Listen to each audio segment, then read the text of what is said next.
then you're not going to get anywhere, because you're going to end up with all those over there. You're going to be afraid. You're going to be angry. You're going to be disgusted. You're going to feel helpless and incompetent when you're with them, because they're minimizing you instead of lifting you up.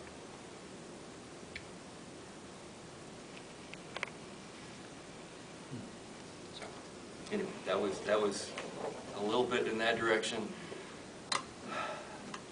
Does anyone have? I mean, we can talk about forgiveness. We can talk about compassion. We can talk about honesty.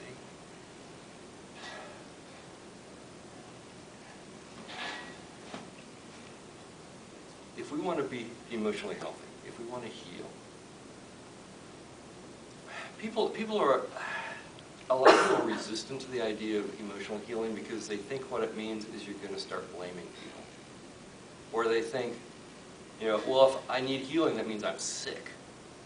I'm mentally ill, or something broken about me.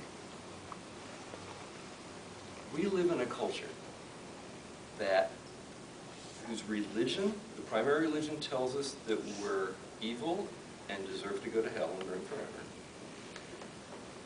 Whose science looks for illnesses in us. Whose sociology says we are intrinsically, inescapably aggressive and selfish. There's no part of our culture that says you are a glorious, radiant child of God with infinite potential. All you need to do is recognize these virtues and work on developing them. This is sponsored by the Baha'i Faith. Baha'i Faith says that everything in creation is created perfect and complete, but the perfections appear by degrees. It's like a seed is perfect from the beginning, but it takes time. Our culture tells us the opposite of that. Our culture tells us that, and most likely, because our parents grew up in this culture, to some degree our parents told us there were things that we weren't good enough. And if our parents didn't do it, our teachers did. And if our teachers didn't do it, our clergy did. And if our clergy didn't do it, then every time we bumped into a bureaucrat, they did. Because our whole culture is built around authority telling everybody else that they're not good enough. So you don't have to be sick. You don't have to be dying. We can die of 1,000 paper cuts. Just day in, day out, day in, day out. Not good enough. Well, how do a lot of popular psychology today is just like saying, okay, no, that's wrong. You're good enough. Okay, you're good enough. Just tell yourself you're good enough. Everything's okay. I'm enough. I'm enough. I'm enough. I'm good enough. I'm good enough. I'm good enough. The problem is, and the people who are doing positive psychology, they're into that. It's like, okay, forget your past.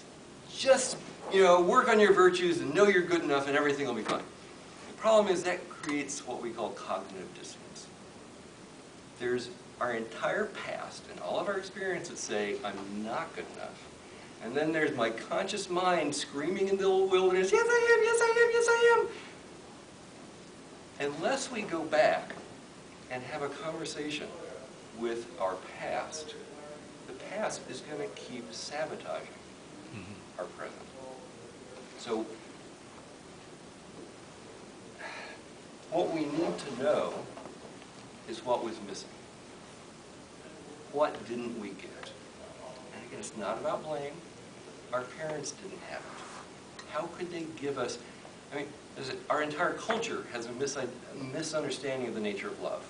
How could anybody explain to us what love is really about? So if our parents didn't, if they gave us a warped perception of what love is, we don't need to blame them. What we need to do is figure out what they taught us. And since what they taught us is mostly subconscious, not conscious, we need to work on listening to our inner voice, and that's a whole other thing, right? I encourage people to explore 12-step programs. I encourage people to explore personal therapy. I encourage people to journal, to figure out what those messages are, so we can not fight with them, but educate.